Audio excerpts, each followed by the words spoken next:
conservatoires vont devenir des musées. Pas demain, pas par manque de talent, mais par refus d'évoluer.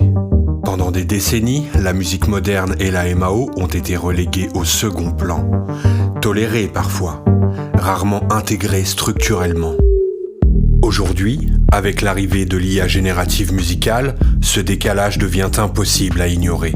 Les conservatoires continuent majoritairement à former des musiciens comme si le monde n'avait pas changé. Technique instrumentale, solfège, répertoire classique, des savoirs exigeants, respectables, essentiels même, mais insuffisants. Parce que la réalité du métier de musicien aujourd'hui est ailleurs aussi. Elle est dans les studios numériques, dans la production maison, dans la maîtrise des logiciels, dans la compréhension des outils technologiques qui façonnent la musique diffusée partout. Ce n'est pas une opinion, c'est un fait observable. La musique contemporaine sous toutes ses formes est omniprésente dans les médias. Et ceux qui travaillent réellement dans l'industrie musicale, artistes, producteurs, compositeurs, sound designers, utilisent des outils que les conservatoires continuent trop souvent d'ignorer. Depuis les années 80 et 90, des grands noms comme Hans Zimmer, Alan Silvestri et bien d'autres ont intégré les technologies musicales dans leur processus créatif.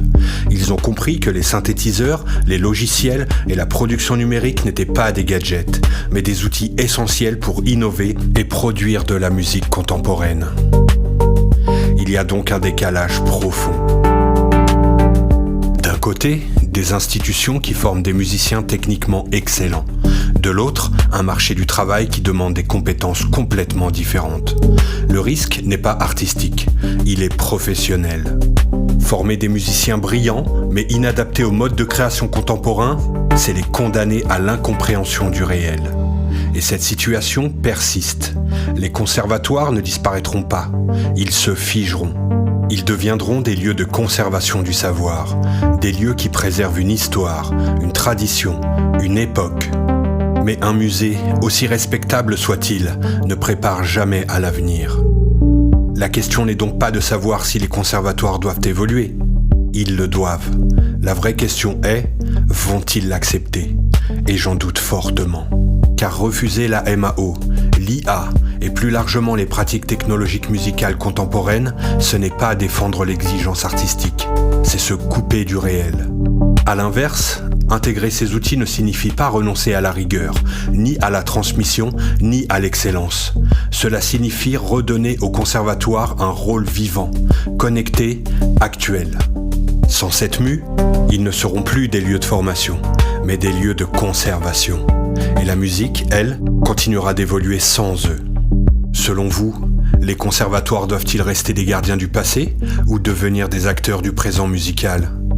On continue cette réflexion très bientôt dans Révolution. Je suis Versus5, formateur en production musicale moderne, en musique assistée par ordinateur, mais avant tout artiste. Si cet épisode t'a parlé, c'est peut-être parce que ce podcast est fait pour toi.